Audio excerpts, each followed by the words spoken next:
మూడోది C category, కొంచెం కష్టం.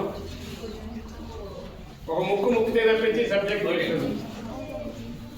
కొంతమందికి కొన్ని సబ్జెక్టులు అయితే రకరకాల భయాలు ఉంటాయి, రకరకాల కారణాలు ఉంటాయి. వాటర్ మీద తెలియదు.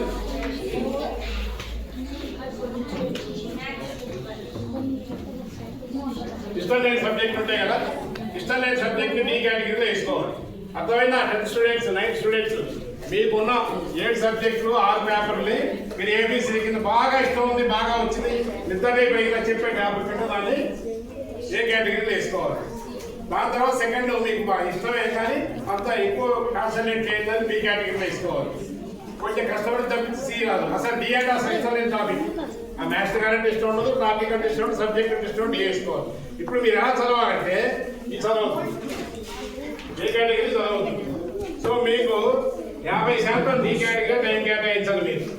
ఎందుకంటే పరీక్షల్లో మాస్టర్ గారికి నీకు ఏది వచ్చు ఏది రాదో తెలియదు, తెలుస్తుందా? హైదరాబాద్లో క్వశ్చన్ పేపర్ సెట్ చేస్తారు. సో పాస్ అయింది జీపీఏలో, దానికి పాస్ కాలేదు. సో దీనికి 50% టైం మీరు కేటాయించాలి.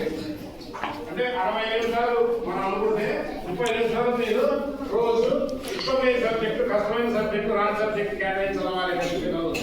ఎందుకంటే 43 రోజులు మీకు ఎగ్జామ్. తర్వాత 30% టైము సి కేటగిరీలో ఉన్నటువంటి టాపిక్స్ ఇవ్వాలి. మీరు ఏదైతే ఇప్పుడు కష్టం ఇబ్బంది అనిపిస్తుంది ఎగ్జామ్ లో టాపిక్ 30% ఇవ్వాలి. తర్వాత పర్వాలేదు 20% టైం ఇవ్వాలి. బాగా వచ్చిందని 10% టైం ఇస్తే సాధించి తగ్గుతుంది, ఎక్కువ కష్టపడక్కర్లే. ఇవాటికి మొదలు పెట్టండి. ఏ సబ్జెక్ట్ ఇష్టం లేదో ఆ సబ్జెక్ట్ మీరు పాస్ అవ్వాల్సిందే. మీ మాస్టర్ గారు ఉన్నారు, సార్ ఉన్నారు. ఇప్పుడు సార్ మీ పేరు సార్ కృష్ణారెడ్డి గారు ఉన్నారు. సార్ పేపర్ చెప్తాడు 6 టాపిక్ మీద ఒక దాంట్లో 35 వచ్చింది సార్, మీకు 99 పాస్ చేస్తారు సార్. ఎందుకు సార్? అది అంత మంచి సార్ కూడా, కృష్ణారెడ్డి సార్ కూడా 5 పేపర్లో మీకు 99 100 వచ్చి ఒక దాంట్లో 35 వస్తే ఫెయిల్ అంటాడు. So if you want to get through the annual examinations, those examinations, none of you are